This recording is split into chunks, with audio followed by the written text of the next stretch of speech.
Hi everybody, if you are watching this and you already know the title of this video, and the reason why I am filming it is because when I got my news, the first thing I did was hop on YouTube and find other mums who were in the same position as me, because I had never heard of anyone having a silent or missed miscarriage. And the more I listened to other women and their experience, the more it sunk in for me, and I just wanted to put my story out there because I feel like every story is different, and I hope this brings comfort to somebody. And if you are watching this and you are currently experiencing a silent miscarriage, I am so sorry for your loss. And if you are watching this to support us as a family, then thank you so much for your support during this time. The first thing I'm going to show you is film that I made finding out that I was pregnant, and I wanted it to be part of this story because it's where it started, and this story did have a very happy start. Hi everybody, if you are watching this video, then it means something incredible has happened in the life of our little family, and I am so excited to share this with you. Today is the 21st of August, and it has been a day that I have been counting down for because I have had the feeling that I've been experiencing some sort of like pregnancy symptoms, but I am not 100% sure. So with my intro, I probably filmed that maybe like a week and a half ago, thinking that I was pretty dead set, yep, this is definitely going to be how it is. If it is positive, I'm going to be keeping this secret from Michael for 10 whole days because Father's Day is coming up, and I have purchased a shirt. That is how certain I am. Purchased a shirt that I'm going to surprise him with on Father's Day to tell him. Okay. Let's do this. Let's find out.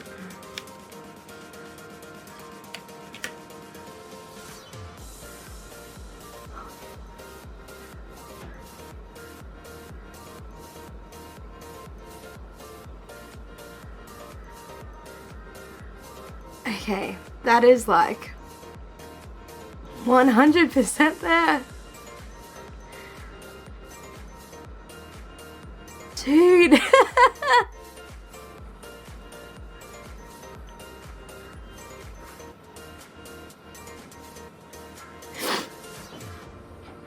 Okay. I'm surprising my husband with our pregnancy announcement. Today is the day. I found out 10 days ago, but I thought it would be a great idea to surprise him on Father's Day, which we are celebrating tomorrow. So I have gone out and purchased this box, and at the bottom of the box I am going to put our pregnancy test. And then I was so certain that we had fallen pregnant that I pre-ordered a t-shirt. Now Michael is a mathematician, and this is just a play on numbers for him, so I ordered him this shirt, and I hope it fits and that he will get the announcement from that. Happy Father's Day. Thank you.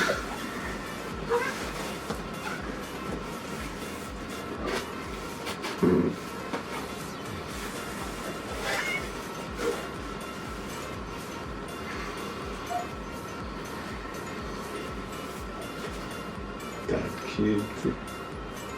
Are you pregnant? Are you serious? Is it on there?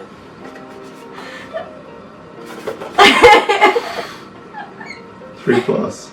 Yep. We're 5.5 weeks pregnant. No way. Yeah.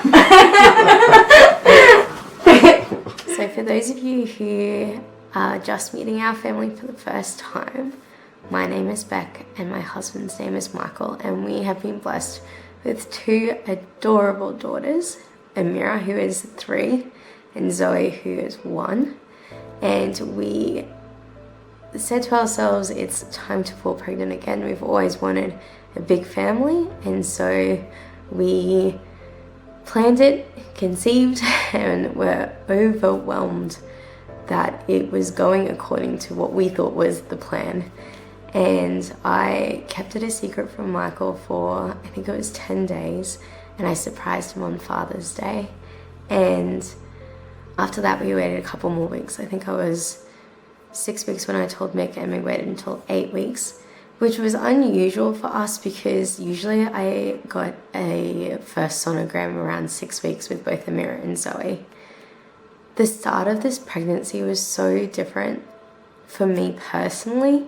I was very mindful of miscarriages as soon as I felt pregnant with this baby, and I was looking up statistics, I was looking up symptoms, and once I got past that 6-week mark, I thought to myself that we were all safe, all clear, even though I know 12 weeks is like you enter the second trimester, and that's definitely when, statistically speaking, your chances of having a miscarriage drop drastically.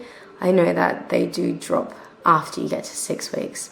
So nothing happened, I didn't have any spotting, any bleeding, and we continued on. So we got to our 8-week scan and we were really excited. We remember driving down telling Michael, I think this one's a boy. I just feel, a bit different about it. And we've got twins in our family, and so I said to Mick, I guess we're looking out for whether it's 1 or 2 babies, and that was our mindset going in, because for both girls previously, when we've gone to our first scan, everything's gone effortlessly. Like, there has been absolutely no problems, and physically leading up to it, I was getting morning sickness, I was eating my ginger and just snacking a lot to keep my morning sickness at bay, and was just trudging through it. And the morning of my sonogram was no different. I had morning sickness and felt pregnant, and so we went into the scan. And while she was scanning, she made mention that my bladder wasn't as full as it should have been, and she was looking around for some things specifically. And I remember she asked me if I had an appointment with my doctor, a follow-up appointment, and I said no, because usually after that scan I then go to my obstetrician rather than my GP. And I think she went out, and I looked at Mick and I said, I think something's wrong. And then she came back in and we did a second type of scan to really see if there's a heartbeat, and she asked me to hold my breath. And I remember in that moment just praying that she would find it, and she didn't. And she apologized to us for the fact that she couldn't find a heartbeat for our baby. And I just remember losing it, to be completely honest. I was in such disbelief, because on the screen I could see my baby. I could see the fact that it had developed to where it should have been at 8 weeks. It wasn't a little jelly bean anymore like it is at a 6-week scan. It looked like a little baby. And it was the most surreal news that we'd ever been given. Like, we weren't expecting it at all. Anyway, we walked out to the car and I called up my mum and I told her that they couldn't find our heartbeat and that our baby had died.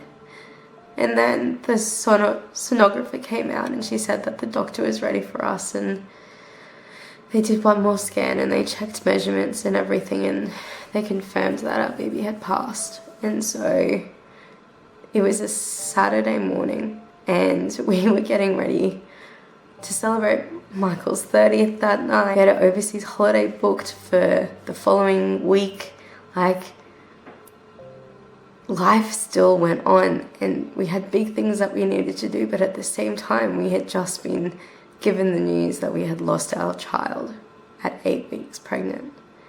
And so I left a voice message with my obstetrician asking if there was an appointment available for Monday, because we were flying out on Tuesday. And I did some research myself to see what this miscarriage situation was, and just trying to wrap my head around it, because like I said, the only other type of miscarriage that I'd heard of is when women spotted and then eventually bled, and that was their miscarriage. And so the more I looked into it, the more that there were 3 options for it. You could wait naturally, you could have medicine that would help induce the miscarriage, or you could have surgery. And at first I was like, I just want to do it all natural. And then the more I kept replaying sonogram and seeing our baby, the more I realized that I didn't actually want to have a natural miscarriage, because then I would have to mourn all over again. And the baby was 2 centimeters long and it looked like a baby, and I didn't want to see that. I didn't want my only memory of my child to be like that. And so I was super blessed, and my obstetrician had made a special appointment for us, and we went up Monday morning, and I asked her if there was any possible way that it was wrong, that it was all just a misunderstanding. And she said no, for the size that our baby was, it should have had a heartbeat, it should have been detected. And so she gave me my options and said not one of them is better than the other, it's just up to personal preference. And by this stage I chat about it with Mick, and I said to him that having the surgery was probably the best option for my mental health, and just having that closure, because waiting around for the miscarriage to happen was such a big mind game. And the fact that my body was still holding on to the child even though the child had passed on. And so thankfully my doctor was available for surgery. She organised the anaesthetist. The anaesthetist was fine with the fact we were flying out the next day, and we just prayed that everything would be textbook and that the operation would go well. I had my operation and it did go textbook perfect, which was such an answer to prayer. And then the next day we left for holidays, and that's when my grieving really hit again, because for the first couple of mornings at block 4:30 I would wake up crying, because I would remember the image from the sonogram and it would just hit me again. Michael's been super supportive and we talk about it a lot, and the biggest thing that kind of healed it for me was while we were overseas, we went to this lavender farm, and it was so peaceful and just breathtaking in its mountain scenery, as well as all the animals and just the smell, the calming sensation that lavender has. And it just reminded me of the fact that my baby isn't going through any trauma or discomfort or anything, that they are perfectly in peace. And that really helped me, because as a mum you just wanted to protect them, and like you don't want them to be lonely or anything like that. At the end of the day, it's something that I can't control, and so I had to just give all that control to God, because I prayed that God would just restart its heart, and that it would all was a mistake and a bad dream. But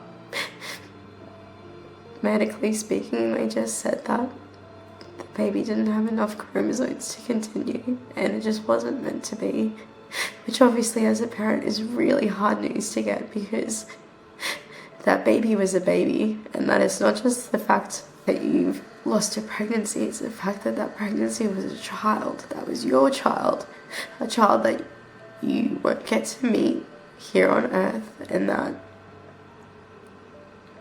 you won't get to feel their first kicks inside you. You won't get to meet them for the first time, to hug them, to cuddle them. But the hope that I have as a Christian is that one day I'll meet them again. Part of the grieving process, we did come up with a name as gender neutral as we could, because obviously being 8 weeks and 6 days old, it's too early to find out a gender. So we came up with the name for our child as Alex Castiel Rashid. Alex means defender, Castiel means as God as my cover. I just wanted to acknowledge the life that I had within me for the short time that I had it for, and the fact that every day it gets slightly easier, that it's something that I guess I'll always carry in my heart, and that I'm blessed to have 2 kids already, and that it's not my fault what has happened. There's nothing that I could have done to prevent it. And I guess the blessing for us is that today I had my post-op appointment, and my recovery is also going so well, and that we've been given the green light for when we choose it to be the right time to try again, that we can, and that it's going to get better. So moving forward, I'm going to keep to my weekly upload. I'm not going to increase it, and I will be open and honest as we go through this journey together. But I just wanted to share the celebratory footage of finding out that we were pregnant, because it happened, and I'm not going to ignore it or hide it or pretend that it never happened, because it did. And I wanted to share the journey of going through mourning, because it's important to go through the process, and I will be going through the process for as long as it takes. But there is hope on the other side, and that I can't be scared of falling pregnant again, because it's not going to do anyone any good to be worried. And obviously there's going to be a part of me that will worry, because with this pregnancy I had gone out and bought maternity overalls that I saw and I loved. I was ready to order my countdown shirt. Like, I was ready to be pregnant. I finally got to the stage where, you know, I wanted to get my maternity clothes out again, and we had told Amira, and we were ready to do this again. And we've probably learned that we might keep it a bit more of a secret for Amira's sake, but we will still tell our close friends and family when we fall pregnant again, because we will cover this baby in prayer. And it is so incredibly good to have support. We told family and friends that we were pregnant with Alex when it happened, and it was so good to have that safety net when it didn't happen, and to have people who knew, and it wasn't them finding out for the first time that we had a miscarriage. They were part of the journey, the good and the bad. And you shouldn't feel isolated in this process of it all. Reach out, talk to somebody, because a life was loved and a life was lost, and it's the same grieving process as anything, really. And that's my story.